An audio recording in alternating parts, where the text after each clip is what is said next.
প্রিয় দর্শক, আসসালামু আলাইকুম। সবাইকে স্বাগত আমার আজকের এপিসোডে। আমি আজকে আপনাদেরকে ক্যারামেল আর বিস্কিট দিয়ে একটা মজার সেমাই তৈরি করে দেখাবো।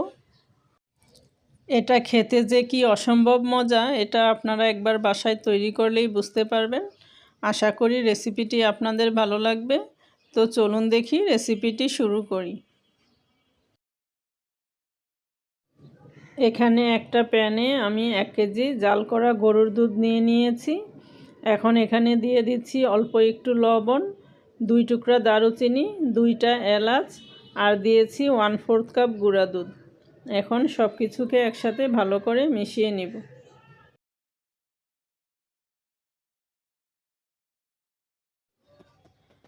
আরেকটা প্যানে আমি দিয়ে দিচ্ছি 1 টেবিল চামচ ঘি। ঘিটাকে একটু নেড়েচেড়ে গলিয়ে নিব। এখন এর মধ্যে দিয়ে দিচ্ছি 5-6টা এনার্জি প্লাস বিস্কিট। বিস্কুটগুলোকে আমি একটু ঘিয়ের মধ্যে ভেজে নিব।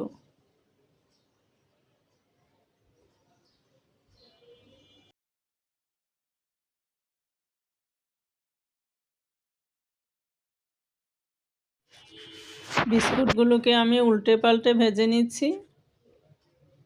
হালকা আঁচে ভেজে নিব যেন অতিরিক্ত কালার না হয়ে যায়। এখন আমি এগুলোকে উঠিয়ে নিচ্ছি।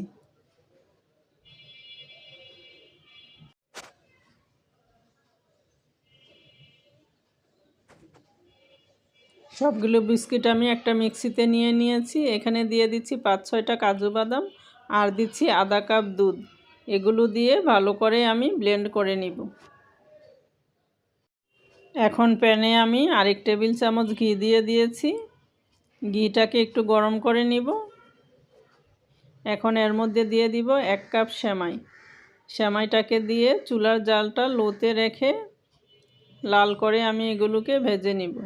সেমাইটা আমার ভাজা হয়ে গিয়েছে। এখন দুধের মধ্যে দিয়ে দিচ্ছি আধা কাপ চিনি। চিনিটাকে দিয়ে আমি ভালো করে নেড়েচেড়ে মিশিয়ে নিব।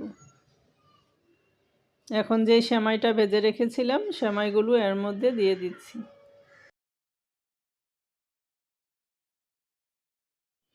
দুধ আর সেমাইটা ভালোভাবে ফুটে উঠেছে। এখন এর মধ্যে আমি বিস্কিট আর কাজুর যে পেস্টটা তৈরি করে রেখেছিলাম সেগুলো এর মধ্যে দিয়ে দিচ্ছি।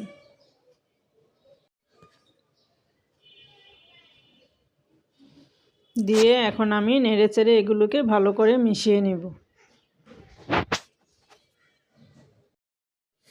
অন্য একটা প্যানে আমি দিয়ে দিচ্ছি আধা কাপ চিনি। চিনিটাকে একটু ছড়িয়ে দিয়েছি যেন তাড়াতাড়ি ক্যারামেল হয়ে আসে। চিনিটা যখন এক পাশে দিয়ে লাল হয়ে আসবে ওই অবস্থায় নেড়েচেড়ে মিশিয়ে নিব। চিনিটা আমার সম্পূর্ণ ক্যারামেল হয়ে গিয়েছে। এখন আমি এর মধ্যে দিয়ে দিচ্ছি আধা কাপ পানি। পানিটা দিয়ে একটু ভালো করে ফুটিয়ে এখন এইগুলি আমি সেমাইয়ের মধ্যে ঢেলে দিব। এখন সব কিছুকে আমি নেড়েচেড়ে ভালো করে মিশিয়ে নিব। সব কিছু আমার মেশানো হয়ে গেছে। রান্নাটা প্রায় কমপ্লিট হয়ে গিয়েছে। এখন আমি যে এক্সট্রা মশলাগুলি আছে সেগুলি উঠিয়ে নিচ্ছি।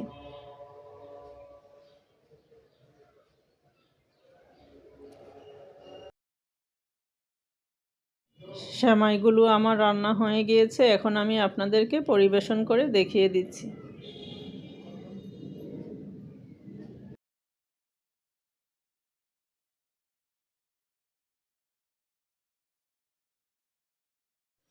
এখন উপর থেকে আমি কিছু ড্রাই ফ্রুট ছড়িয়ে দিচ্ছি, কিছু কিশমিশ, কিছু খেজুর, কয়েকটা দিচ্ছি চেরি ফল আর কিছু এনার্জি প্লাস বিস্কুট আমি গুঁড়ো করে এর মধ্যে ছড়িয়ে দিব। আমি আশা করব আপনারা একবার হলেও এই রেসিপিটা বাসায় অবশ্যই ট্রাই করবেন। এটা খেয়ে আপনারা মুগ্ধ হয়ে যাবেন। আশা করি রেসিপিটি আপনাদের ভালো লেগেছে। আর কে কে বাসায় এভাবে সেমাইটা রান্না করেন আমাকে কমেন্ট করে জানাবেন। সবাই ভালো থাকবেন। আল্লাহ হাফেজ।